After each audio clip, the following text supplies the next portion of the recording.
Hey there everyone, welcome to my weekly messages. I'm Jalila Starr.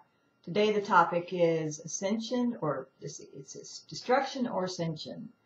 And this is in regards to the latest uptick in Nibiru related information that's spreading across the web right now like wildfire. And all the emails that I'm getting as a result of it. And the biggest concern that people have is that the planet's still inbound, it's going to be mass destruction.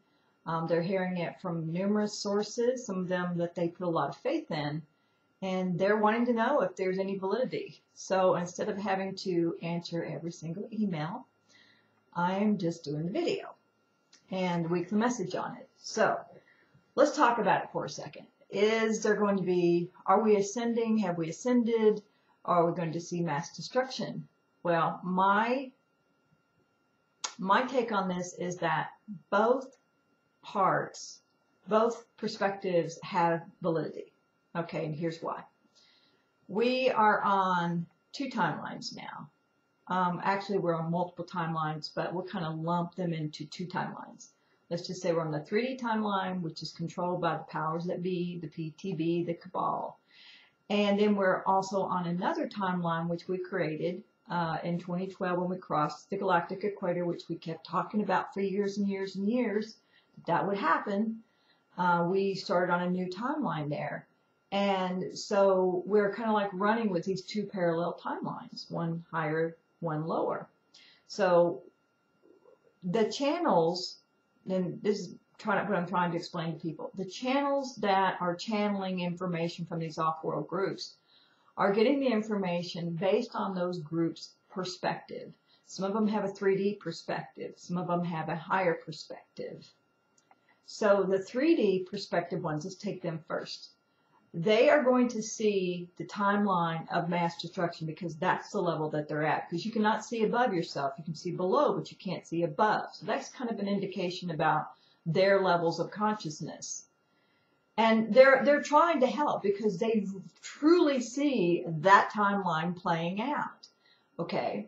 And they also see, you know, the World War III. They see mass depopulation, which is what the powers that be want to do. They see a collapse of the American economy. They see all these doom and gloom scenarios, and they see a very cataclysmic passage of Nibiru.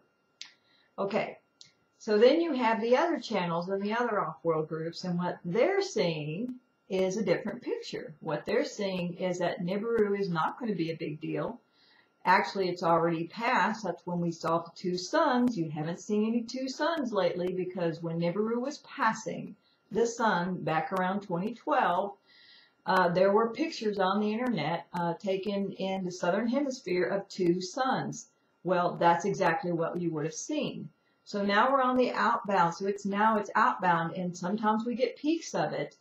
And for the amateur who doesn't understand that Nibiru orbits in an opposite orbit to us, would think it's inbound, but it's outbound. So, but what we're getting is these objects that are in the back end of Nibiru's orbit. In other words, Nibiru is a brown dwarf. It's a mini solar system.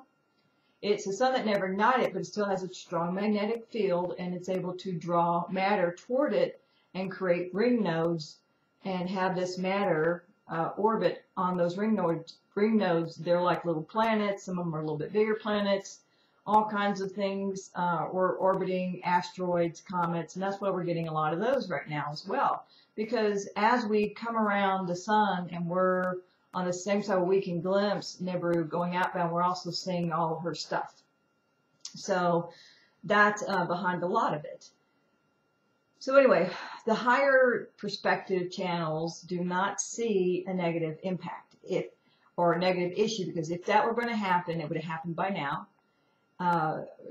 Florida would be underwater. Southern California would be underwater. A lot of these earth change events would have already occurred that had been prophesied, and none of them had happened. Of course, the best prophecy is the one that never comes true. And they also see Earth shifting. They see enough people reaching a fourth dimensional level of consciousness, which we've already hit critical mass on that, which was 70%, because now you can Google it, 70% of the people believe in the concepts that are embodied in 4D consciousness. One is being reincarnation. Another one is that we live with multiple species out there in the world. We're not the only people in the universe. So some of those things are very much a part of mainstream now. So, and they also see that there will not be a major collapse of the financial system.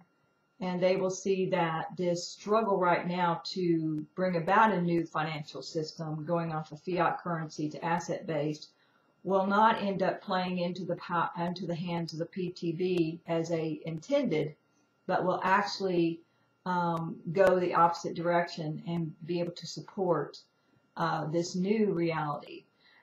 When I wrote the written message this time, I gave an analogy, and this was very inspired by the Nibiruans, and they said the new timeline is like, the analogy they gave is like the old timeline is the town that the cabal created, and they created it with all these unfair rules and laws, and the citizens, the townsfolk, they went along with it for a while, but after a while they started to get fed up, and they started talking to each other, and eventually their discontent grew, and they became, more and more people joined that side, and they became of one mind until most of the townspeople were done.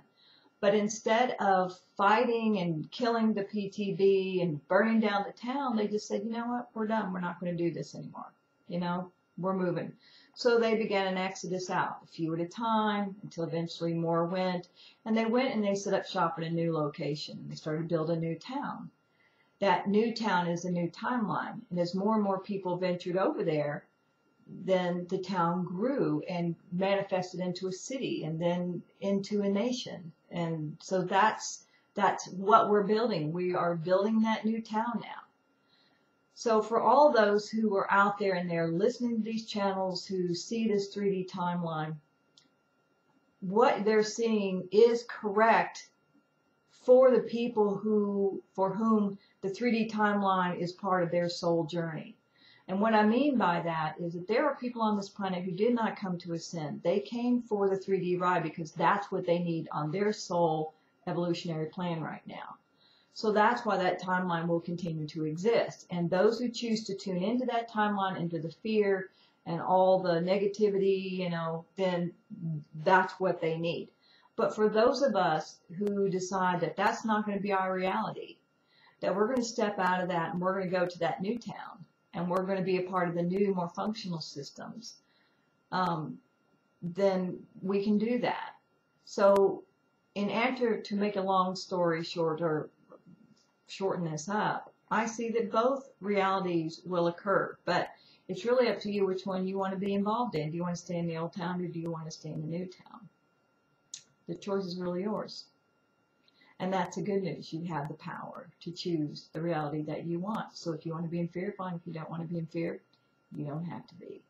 This is a time that we are creating something absolutely amazing. And it's my hope that many of you out there will shift into going to the new town and being a part of that and putting your energy into that and step away, just like Neo in the Matrix. When he realized that the Matrix was an illusion, and he realized that the bullets weren't real, he was free. Y'all want to be free? Y'all want to be empowered? It really is all up to you and the choice that you make now. So that's it for today, and talk to you guys next week. Have a great one, and it'll be fun watching the Super Bowl because I'm doing this on Sunday. Take care. Bye-bye.